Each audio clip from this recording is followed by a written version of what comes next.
ते सगळे बसतात. Okay sir. असल्या प्रकारचं काय बऱ्यापैकी माहिती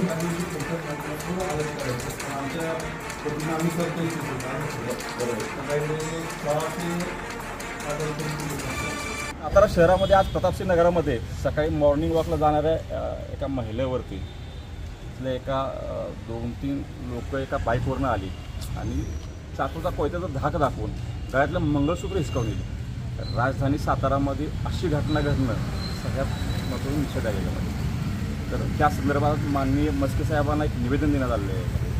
राजधानी सातारा शहरामध्ये जर अशा घटना घडत असतील तर पोलिसांनी पोलिसा खात्यात दाखवत त्याची धिंड काढली पाहिजे, त्याचं चांबडं काढलं पाहिजे.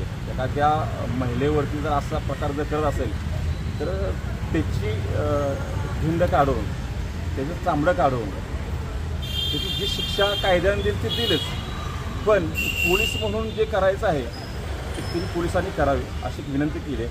पोलिसांनी बी त्यांचा तपास वेगवान केला आहे. पोलिसांचं की बऱ्यापैकी तपास त्यांचा चालू आहे. लवकरच त्या नराधमाला अटक करण्याची प्रोसेस चालू आहे. पोलिसांनी असं आश्वासन दिले.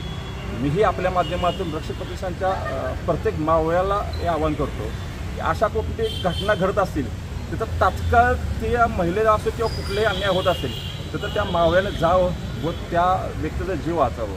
आज बऱ्यापैकी आजूबाजूला लोक असतात पण कोणीही पुढं जात नाही याच्यामध्ये. तर मावळ्या जे रक्षक प्रतिष्ठानचा मावळा आहे त्याने अशा घटना घडत असतील त्या ठिकाणी जाऊन तिथं त्या गोष्टीचा अन्यायाचा विरोध केला पाहिजे असं एक आवाहन करतो.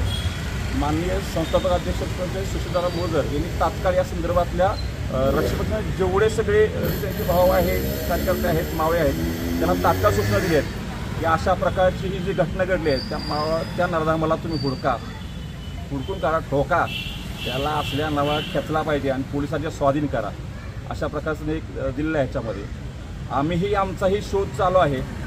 तिथून पुढच्या काळामध्ये त्या नराधमाने किंवा अशा गोष्टी लक्षात ठेवावं की अशा घटना जर घडत असतील तर तिथं रक्षक प्रतिष्ठानचा मावळा तुमच्या समोर असेल आणि तो मावळा तुमची काय हालत करेल तर त्यावेळी कळेल.